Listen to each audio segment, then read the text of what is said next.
Football is one of the most popular sports on our planet.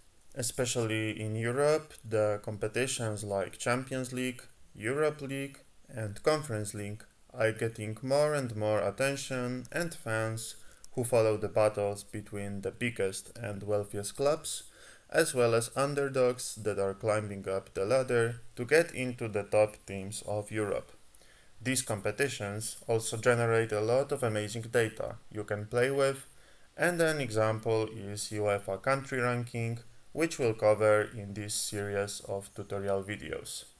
To prepare some beautiful plots using Python package called Plotly, we'll prepare the data using firstly the Google Sheets. So during quick tutorial, I will show you some easy and cool tricks as well as shortcuts to move data from a website to a spreadsheet without knowing anything about web scraping, which is rather suitable for bigger sources.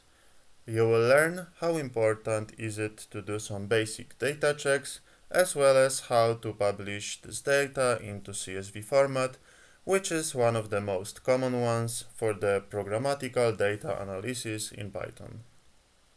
Next, we'll learn how to cooperate with pandas.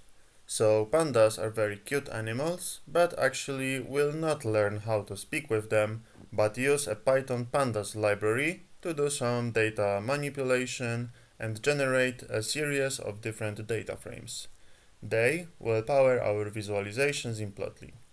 This step-by-step tutorial will teach you how to modify your data frames and inspect your changes on the fly. Finally, we will learn about Plotly, which is one of my most favorite Python libraries that I use on day-to-day basis for amazing data visualizations. In this video, you will learn how to create 6 beautiful and animated plots using the Plotly Python package. The first plot is a bar plot with a twist in terms of coloring. So coloring will tell us what is the percentage of the teams left in the European competitions this season. So you could learn from the coloring that Poland has still all of the teams active in the competition, while for example Albania, Belarus and basically all of the teams with red bars have already all of the teams eliminated. The second plot is a line plot. So it is a line plot with two changes from the basic setup, which is selection of markers, so that we know which is the actual data, because the lines are just interpolation between the points, and also we have vertical line with annotation that tell us what was the first UEFA Conference League edition, so that when we analyze multiple plots like this, we can quickly inspect which countries benefited the most from introduction of new competition. Plot number 3 is a map. So this is Europe's map, which shows us evolution for all of the UEFA federations in terms of how many teams were playing or would have played actually in the different competitions based on current access list. So if you run the animation, you can inspect all of the countries, but also you can inspect like just one bucket with first bucket of teams or countries that would have at least one team for sure in the Champions League competition. Plot number 4 is some variant of that, which is animated scatter plot, in which single bubble represents a country and also every bubble has a text, so that you know which bubble represents which countries.